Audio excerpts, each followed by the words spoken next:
છે 2035 સુધીમાં આવતી 10 વર્ષ પછી સોલાર ફાર્મ ડેવલપ કરશું. પ્રોમિસ કે આપણે 2035 સુધીમાં ઇન્ડિયામાં આપણું એમાં મોટું નામ હશે કે સોલાર ફાર્મ ડેવલપ કરતી કંપની કઈ? પ્રવીક સોલાર.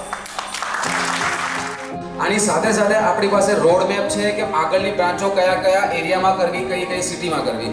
તો સોલારની વાત કરીએ તો આપણું એવું એક પરફેક્ટ મિશન છે કે ઓલ ઓવર ઇન્ડિયાના જેટલા પણ ડિસ્ટ્રિક્ટ છે, જેટલી પણ સિટી છે, એ દરેક સિટીમાં સોલાર લાગેલું હોય ને તો એ સોલાર પ્રવેગનું તો હોવું જ જોઈએ. એ અમારું મિશન છે. કસ્ટમર છે ને ભગવાન છે.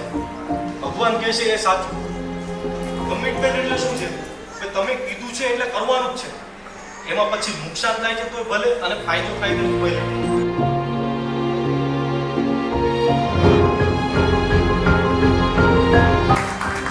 न सूर्य मेरे साथ है तो क्या नहीं ये बात, वो तो शाम होते ढल गया, वो रात से था डर गया, मैं जुगनुओं का यार हूँ, मैं शून्य पे सवार हूँ.